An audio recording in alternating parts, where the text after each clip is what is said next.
Oui, Monsieur le maire, chers collègues. La lecture du texte même de la délibération qui nous est soumis interpelle. En 2030, 20 millions de Français, dites-vous, auront plus de 60 ans. C'est vrai, et on est tenté de répondre « et alors ?» Augustin Laurent a quitté son siège de maire à l'âge de 76 ans, Pierre Mauroy à 72 ans, Martine Aubry à 74. Ce n'est pas, monsieur le maire, que je vous souhaite ardemment 30 ans de mandature, mais la question peut être posée. Est-il donc si reposant de diriger une commune de 230 000 habitants qu'on puisse se dispenser de tout l'accompagnement promis à nos concitoyens? Ainsi donc, 20 millions de Français auront plus de 60 ans quand on était maréchal de France à 25 ans sous le règne du roi Soleil.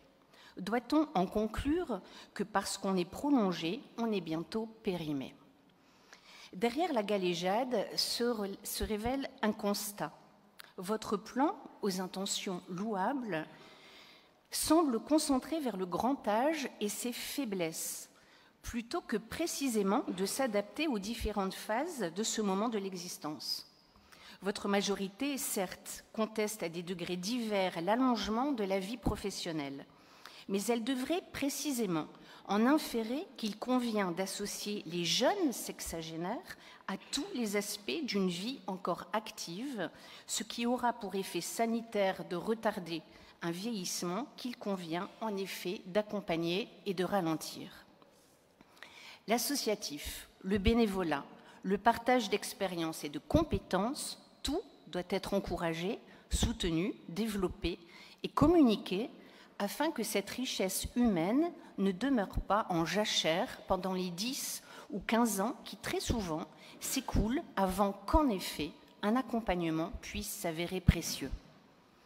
L'accompagnement ensuite, lorsque le temps est venu. Nous regrettons l'absence de chiffrage et d'objectifs précis.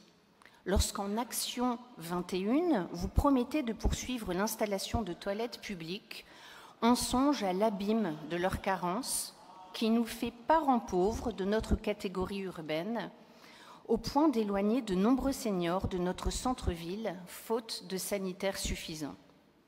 L'Action 20, qui annonce l'installation de bancs, omet de rappeler que la plupart de ceux existants sont inconfortables ou dépourvus de dossiers, quand le mal de dos est l'une des douleurs du siècle, tandis que leur rareté dans certains quartiers entrave les déplacements faute de points de repos réguliers.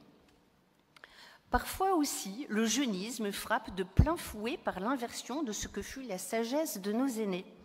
Là où nos grands-mères nous enseignaient la langue, outil d'ascenseur républicain, l'Action 13 offre à mamie d'apprendre l'évolution de la langue française. Hello papi, mais qu'est pas ça? J'entends des bails atroces sur moi.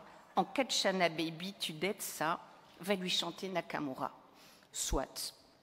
Rappelons-le, notre ville est engagée depuis 2017 dans le réseau francophone des villes amies des aînés, sans pour autant avoir encore obtenu le label, à l'inverse d'Arras, de Dunkerque, de Valenciennes ou de Villeneuve-d'Ascq.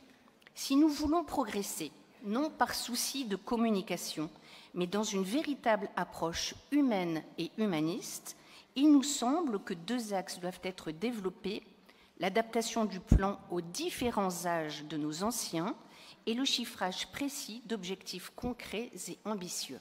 Je vous remercie.